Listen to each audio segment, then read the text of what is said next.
Welcome ulit kayo sa aking channel, DJ Rejoy 03 Villagracia. Yung aking video kahapon, kahapon ay March 11, araw ng Martes. Ngayon naman ay March 12, araw ng Miyerkules.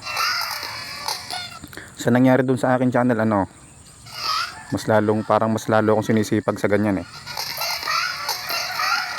Kaya nga meron silang tinatawag na for today's video, araw-araw yun eh. Ako kaya hindi makapag-araw-araw kasi wala nga akong studyong maganda, maingay. Nandito ako sa bukid namin, umaga. Dun sa mga nauna kong video, kung na-terminate man yung aking channel, walang problema yun kasi meron akong kopya noon. I-upload ko na lang ulit yun. Yung sa palagay ko na spolarium ng Eraserheads, baka yun yung nagkaroon ng issue. Nasa page ko naman yun, doon nyo na lang panoorin. Doon sa mga sumuporta sa akin, sana makita nyo ulit yung aking channel. Tatype nyo lang naman DJ Rejoy 03 Villagracia. Hindi yung pangalan, yun din yung logo.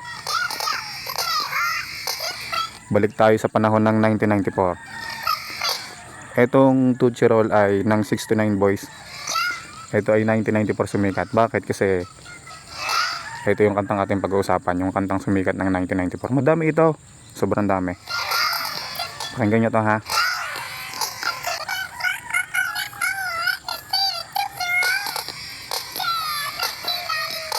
Yun, 1994 pa. Okay, umpisahan natin. Sabi ko nga, sa pag-i-interpret ng kanta, hindi ka pwede mag-interpret ng sarili mong interpretation. Dahil sabi ko nga kahapon doon sa aking naunang video, yung dito sa kantang to, ito example ko, ito pakinggan nyo to ha.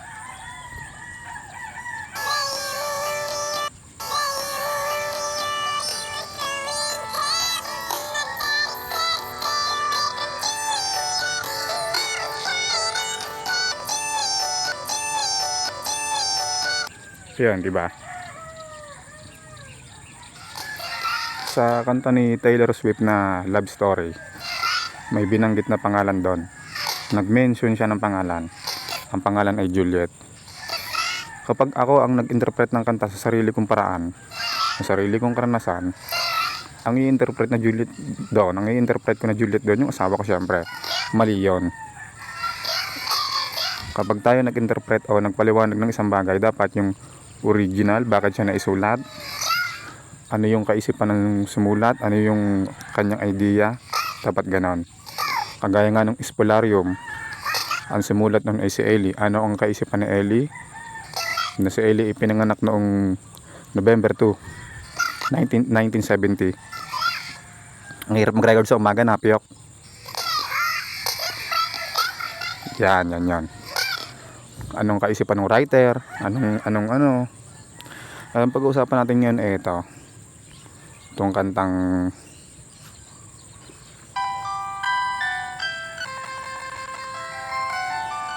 ito, no?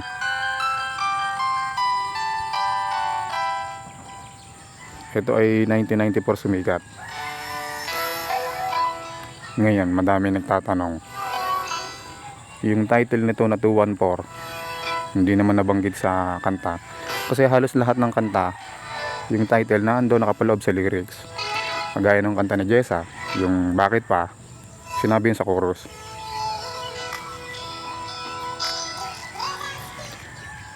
Ito, ang sumulat nito ay hindi yung kapitbahay ko ha, hindi yung Rico nagwe-welding, iba yon. Ang sumulat ng kantang to ay si Rico Blanco nung siya ay 18, nung siya ay 18 taong gulang pa lamang, nung siya 18 years old pa lamang. At ang isang kagandahan kay Rico Blanco, nagparehas kami ng style eh. Siya pala nakikinig ng radio na kagaya ko 24/7 kahit tulog siya. Ako kasi ganun eh. Sabi ko nga sa inyo, yung paraan ko ng sinaunang paraan ng pagdi-DJ, hindi ko yung binago. Yun na yun. Sa yun ang tama. Meron pa nga dyan, nakikinig ako ng radyo. Ako alam ko pag tulog na ako eh, yung kantang pinakikinggan ko, makigising ako, iba na yung kanta, nakatulog na ako noon. Malamang si Rico Blanco ganon. Hindi ko nahabaan. Si Rico Blanco ay magaling mag-keyboard. Sa ngayon tumugtog nito eh. Di ba ang galing? Ngayon, noong naisulat ni Rico Blanco tong kantang Tuwampor, ang title talaga nito ay hindi Tuwampor. Ang title talaga nito ay The Proposal. Yan ang totoong title niyan. Ngayon, yung nagbigay nung Tuwampor ay si Nathan Asargon, yung kanilang bass guitar. Ngayon, nag-iisip si Rico Blanco. Di ba tumatawa pa nga si Nathan. Sabi niya, alam ko na may title na yung kantang yan. 2, 1, 4. Lang ibig sabihin daw ayon kay Nathan ay February, di ba? January, February 2. Tapos yung 1, 4, 14, Valentine's Day. At meron pang ibang ibig sabihin yan. Sinabi dyan sa kanta sa first verse.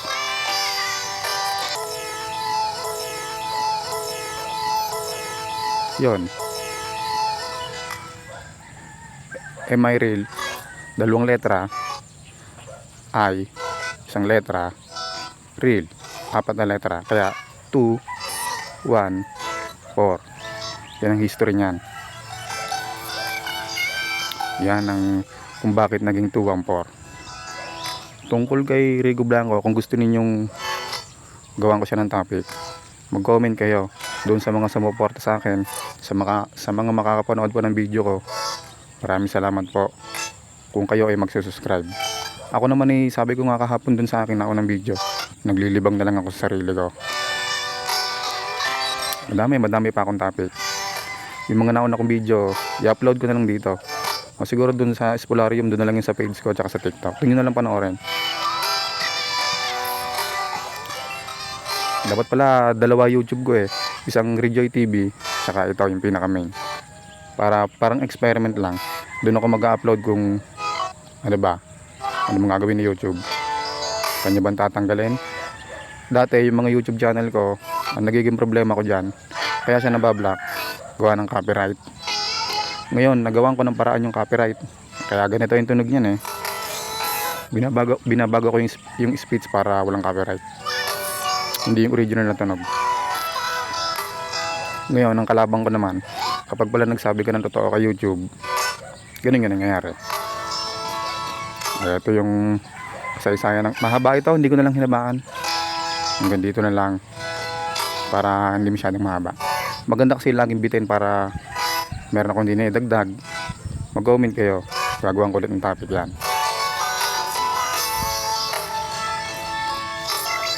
Ito ulit ang nag-iisang DJ ninyo, DJ Rejoy si Retribuling Rasha. Maraming salamat ha. Susunod na lang ulit. Dun sa nangyari sa nauna kong account, parang mas maganda yata sipagin ako. Dati sabi ko, sa loob ng 1 linggo, 1 video lang ang aking i-upload. Ngayon siguro gagawin ko 2. Kaya naman kahit araw-araw yung 4 days video. Ang problema lang, wala nga ako lugar. Nandito ako sa bukid namin. Tapos wala naman ako wifi. Sobrang hirap mag-umpisa. Ganito na lang ulit.